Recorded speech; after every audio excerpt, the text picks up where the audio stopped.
That's right. Budget day was last Tuesday. Tom, a very busy day for all ministers in government, so she would have been having a lot of meetings face-to-face, and she did admit that shortly after a test. She was starting to lose her voice, and she said she had a scratchy throat, and she wanted to get this test out of extreme precaution, and also she was feeling a bit tired. Now, on the New South Wales Health website, it does say fatigue is a symptom of COVID-19, and it clearly says you must self-isolate following a test, which she didn't do. She got a rapid test done, which takes about 2 hours, and then later that afternoon, when the reporters were asking, hey, what's up with that scratchy voice, she said yes, she was negative. Here's a little bit of what she had to say on Sydney radio this morning.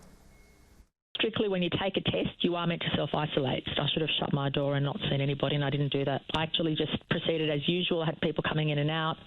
And because it's budget day, you don't have scheduled meetings, but I'm sure I would have met with people during that time.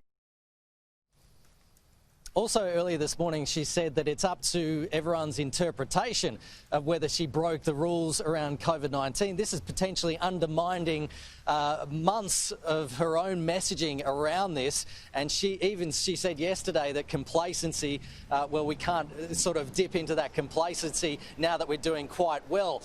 So this is a bit of an own goal. It's a bad look, and Jodie McKay, the leader of the opposition, is jumping all over this on Twitter. She said the Premier had a scratchy throat, so she had a COVID test, but instead of isolating until she received the results, she attended a number of meetings at Parliament. This is in direct conflict with New South Wales Health advice and shows an extraordinary lack of judgement. Jodie McKay is expected to speak at about 1:30 this afternoon, and we can expect that in that press conference she'll say it's one rule for the Premier, another rule for everyone else. Tom.